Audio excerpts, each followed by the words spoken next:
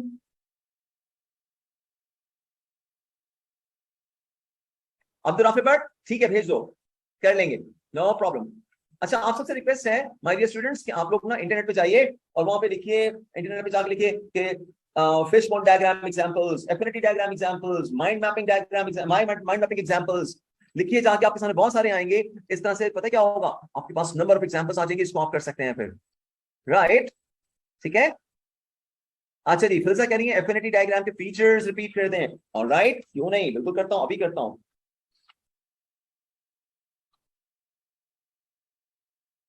अच्छा, fish bone diagram आपको clear हो गई है, right? That's mean fish bone diagram clear हो गई है, ओके, 100% क्लियर हो गई सबको। अब मेरे पास सवाल आया है फिल्जा का, एंड दैट क्वेश्चन इज के fish bone diagram, sorry, affinity diagram के फीचर्स रिपीट कर दें, okay, no problem. Yes Saira, yes Saira, ये बड़ा हेल्पफुल है कंटेंट राइटिंग के अंदर भी, वेरी राइट। मेरे बहुत सारे स्टूडेंट्स जो हैं वो एग्जैक्ट के साथ कंटेंट राइटिंग करते थे, कुछ सॉफ्टवेयर हाउसेस के साथ करते हैं, उनके लिए ये बड़ा करामत है ये सारी टेक्निक्स कंटेंट राइटिंग के अंदर। ये जो लिख लिख के आर्टिकल्स लिख के एसेज लिख के और लोगों के असाइनमेंट बना बना के भेज रहे होते हैं, ये उनके लिए बेहतरीन टेक्निक्स है राइटिंग की। आई बात समझ में? अच्छा, बस 2 मिनट की बात है, मैं आपको एफिनिटी डायग्राम को की जो फीचर्स है वो क्लियर कर देता हूँ। एफिनिटी डायग्राम बेसिकली वहां बनाई जाती है फिल्जा जहां पे हमें हेडिंग्स, सब हेडिंग्स और पॉइंट्स को अलग अलग करना हो, रैंडमली स्कैटर्ड हॉच पॉच मिक्सअप चीजें मौजूद हो, हमने उन पॉइंट्स को अलग अलग करना हो, जैसा हमने अकाउंटिंग इक्वेशन में किया कि अकाउंटिंग इक्वेशन के अंदर हमारे पास 3 हेड्स होते हैं, assets equal to liabilities plus equities plus liabilities. तो एसेट्स के अंडर में हमारे पास सारे नॉन करंट एसेट्स अलग आएंगे, करंट एसेट्स अलग आएंगे, उनको अलग कर दिया हमने, उनके अंडर में सारे यूनिट्स आ गए। दूसरी जानिब पी अकाउंट की दूसरी जानिब इक्विटीज का अलग बनाया, इक्विटीज यानी कैपिटल के अंडर में जो चीजें कैपिटल की वो सारी उसके नीचे आ गई, लायबिलिटीज के अंडर में सारी लायबिलिटीज आ गई। इस तरीके से हमने क्या किया कि हमने एफिनिटी डायग्राम के जरिए से अपने तमाम हेडिंग्स, सब हेडिंग्स और जो अकाउंटिंग के हेड्स हैं उनको अलग अलग, जो स्कैटर्ड थे, मिक्सअप थे, उनको अलग अलग कर लिया। ये सबसे बड़ा फायदा है एफिनिटी डायग्राम का कि we can easily like separate all the mixed data को जब अलग अलग करना हो तो हम उसके लिए एफिनिटी डायग्राम बेस्ट वे है। ऑलराइट, डन हो गया Filza? Filza done? Done? Sakina wait wait wait, okay, तो ओके ओके ओके ओके। अच्छा जी, फिल्जा ने एक और क्वेश्चन रेज किया है, कोई बात नहीं, मैं हाजिर हूं। The first feature was list ideas that comes to the mind without any interference. Filza is talking about this. असल में आप सारे मेरे प्यारे प्यारे स्टूडेंट्स हैं, अगर किसी के क्वेश्चंस हो तो मुझे उसको आंसर करना है ताकि आपको समझा सकूं अच्छी तरह से। देखें, पहला आइडिया तो ये है whatever comes in your mind उसको आप पीस ऑफ पेपर पे ले आएं without any interference. Second idea है identifying patterns within the ideas generated. Identify patterns का मतलब ये है कि हर पैटर्न अलग है, यानी कि एक नॉन करंट एसेट से अलग पैटर्न की चीजें हैं, करंट एसेट है अलग पैटर्न की चीजें हैं, इक्विटीज है अलग पैटर्न है, लायबिलिटीज है अलग पैटर्न है, राइट? वो सारे अलग अलग पैटर्न है, तो उसको हम अलग कर दें। This is the second point. Alright Filza, this is clear? आप क्लियर है? ओके, और उसके बाद आप उन पैटर्न के नीचे जो सिमिलर पॉइंट्स हो जो उसके, कि जनाब नॉन करंट एसेट्स के नीचे नॉन करंट एसेट्स आएंगे, करंट एसेट्स के नीचे करंट एसेट्स आएंगे, इक्विटीज के नीचे सारी इक्विटीज आएंगी, लायबिलिटीज के नीचे सारे जो लोन आपने लिए हुए जो टेबल्स हैं वो आएंगे। ये आपका तीसरा पॉइंट हो गया कि उन पैटर्न्स के नीचे सिमिलर आइडियाज की लिस्टिंग आ जाएगी under the head, right Filza? That's it. Alright, ठीक है। अब तो राफे मैं इसको देख लूंगा, फिर आपको मैं उसी पे एक्सप्लेन कर दूंगा, राइट? नो वरीज, जो आप भेजेंगे व्हाट्सएप पे मैं कर दूंगा, नो वरीज। ओके जी, डन हो गया my dear friends. So with this, we have done the class. Here we have concluded the lectures of the day. And this is the first lecture, first chapter. My dear students, first chapter इस book का base है, foundation है, और ये lengthy है। जब मैंने ये book लिख के दी थी, उस वक्त मैंने ये 3 chapters में बना के दिया था पहला chapter। लेकिन ICAP ने इसको convert किया है, तो 3 chapters को they have converted into 1 chapter, right? उन्होंने इसको सबको रिलेट करके एक ही चैप्टर में कन्वर्ट कर दिया है, इसलिए आपको लेंथी नजर आ रहा है कि यार ये खत्म ही नहीं होने का नाम ले रहा chapter. So when I have written, तो मैंने इसको 3 चैप्टर्स में अलग अलग लिख के दिया था। मैंने इस एक चैप्टर को 3 हिस्सों में डिवाइड किया था। मैंने पहले चैप्टर का नाम रखा था बिगिनिंग टू राइट, और दूसरे चैप्टर का नाम मैंने रखा द रिव्यूइंग मैसेज, राइट। नमाज ब्रेक, हम नमाज पढ़ेंगे और मिलते हैं आपसे नमाज के ब्रेक के बाद PRC 5 नेक्स्ट क्लास में। Alright my dear students, are you all happy? Everything is clear? 100%